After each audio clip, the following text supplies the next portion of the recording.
So today I wanted to talk a little bit about like bonus content in, or I guess potential bonus content in Danganronpa 2 by 2. So when it comes to uh, the remake, I do feel like that the remake is going to be faithful, and therefore I do believe that it will still include the bonus scenes that get unlocked by reaching specific points of the story with specific presents unlocked in your inventory. However, I also would not be surprised if they made it so that the specific gifts that unlock these scenes are more likely to show up when you spin the Mono Mono machine, because I feel like that would be a good way to like preserve the original, but also to like fix the problem, because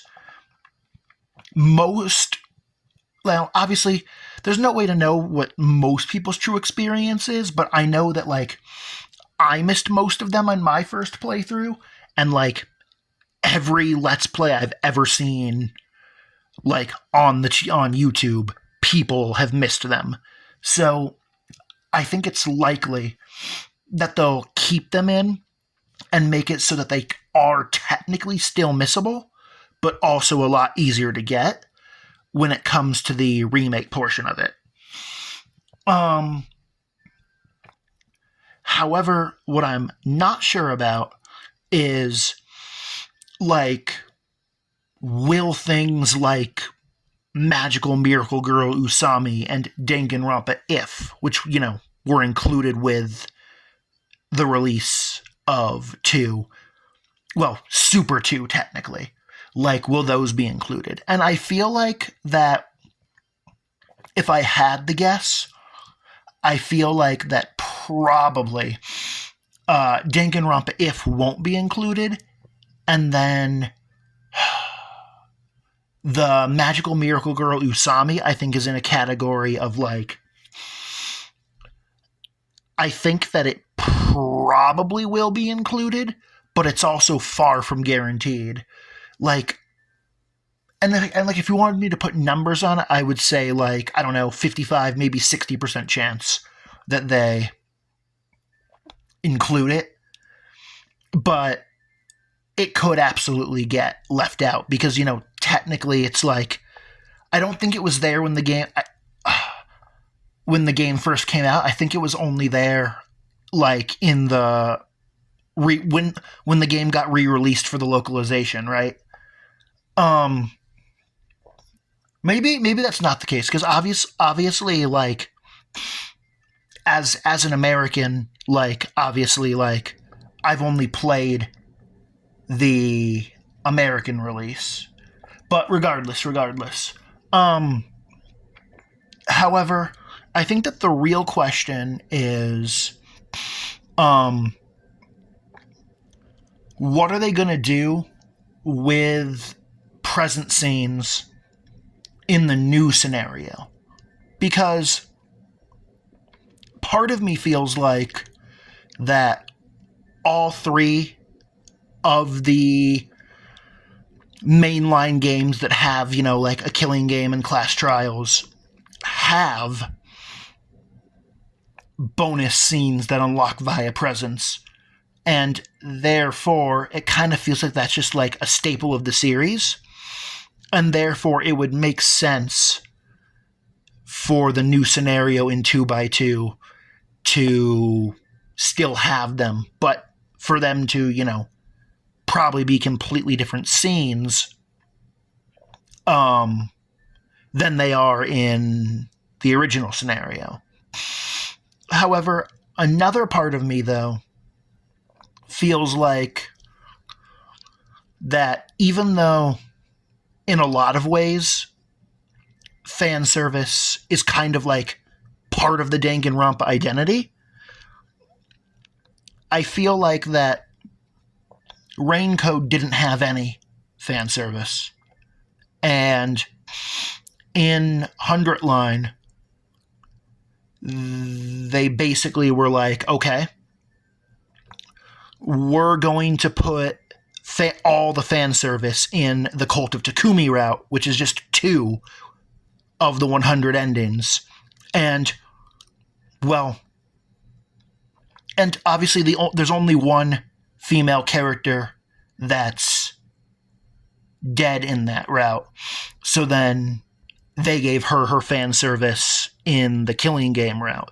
So really, it's like, see, because like in 100 line, we have like 25 routes, 100 endings, but really, there's like 1 or 2 routes and 2 or 3 endings that are fan service heavy. Like, it feels like that that ever since V3, Kodaka has really been veering away from fan service. And therefore, because of that, I really would not be that surprised if the present scenes in 2x2, assuming that they even exist, I could like I think it's possible that they might just not exist in the remake because of that.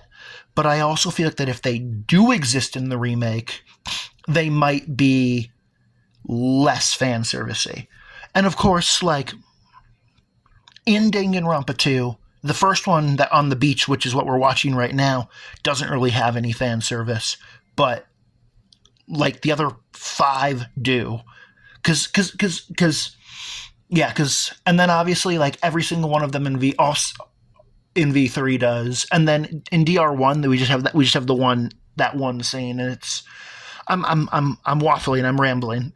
Really, my point is that I think it's likely that we will get that the new scenario will have present scenes, but I also would not be surprised if they are significantly less sexual than the ones that are in the base game. But I also feel like that I do feel like that most of the people that buy 2x2 are going to be old fans that have played the original scenario coming back. And therefore, I think most people are going to be like, 2x2 comes out, then they play through the new scenario because they want to see the new story and got to get it done before some asshole spoils it. And then, once they're done with the new scenario, they're either like, cool, I'm done with the game, or they're like, okay, now let's see the changes in the remake of the original scenario. Like, I kind of do feel like that's what most people's experiences is going to be. But also another part of me is like, at the end of the day, this is like, what, a 12, 13-year-old game, and there's also a lot of people that are just like, I don't like to buy old games, and even if the game is available now, I'd rather buy the remake. It's kind of just like how, even though there's a lot of people that have played Persona 4 Golden, now that Persona 5 Revival has been like revealed, right? There's a lot of people that are just waiting for that and are going to have that be their first Persona 4 experience, which is always interesting. But I think that the real question is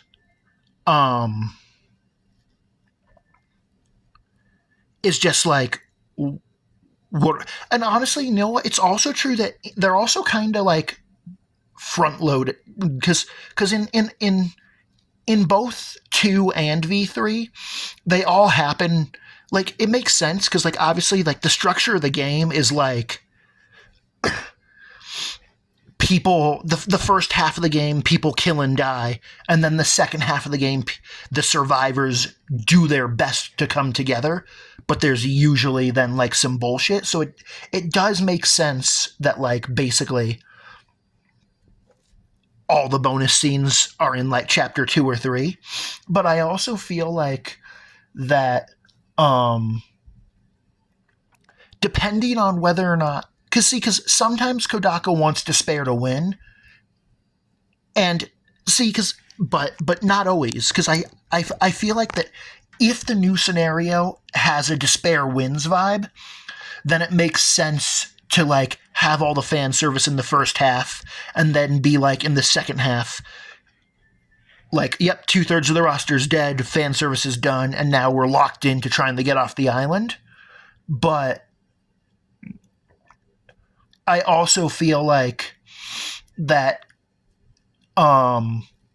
it's possible that the new scenario could also be it's possible that either way less people are going to die, or that it's going to take way longer for people to die, and that as a result of that there will be more time for more character development and buffoonery.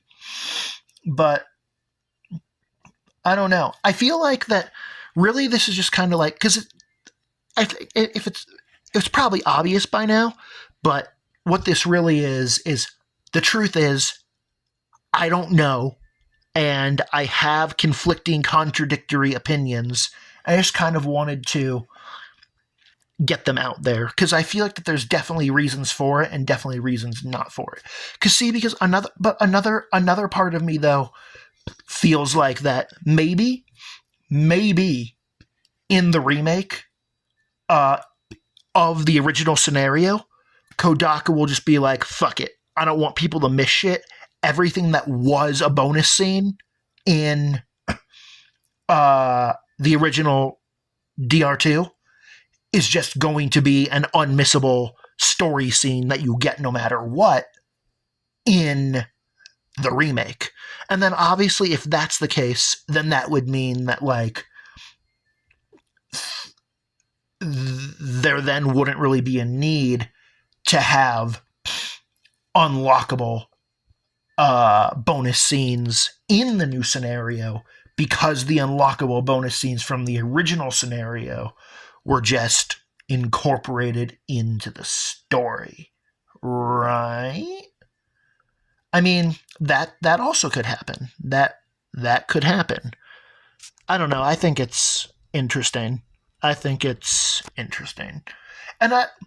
it's also, oh yeah, I guess while we're on this topic, I feel like that a lot of people are of the opinion that like Hajime is calm, cool, and collected. And that's true. But, and then obviously there's also a lot of people that are like, nah, Hajime, he big gay for Nagito. However, that is not true. Because the thing is, Nagito is big gay for Hajime, but Hajime is not big gay for Nagito. And that's why the ship never sailed canonically, right? And obviously, like, I know that a lot of people have beef with Danganronpa 3, but, like, Hajime being down bad for Chiaki is absolutely canon. And really the reason why I'm bringing this up is because even though all of these bonus scenes are bonusable and are missable, every single one of them is canon, and even if you don't have the present and miss the scene, there are points in the game and lines of dialogue that still reference them and imply that they happened, and that therefore, like, whether or not you have the presence or not doesn't change the way the story plays out or what did or did not happen. It just affects whether or not Hajime dropped his balls in that moment and witnessed it or didn't.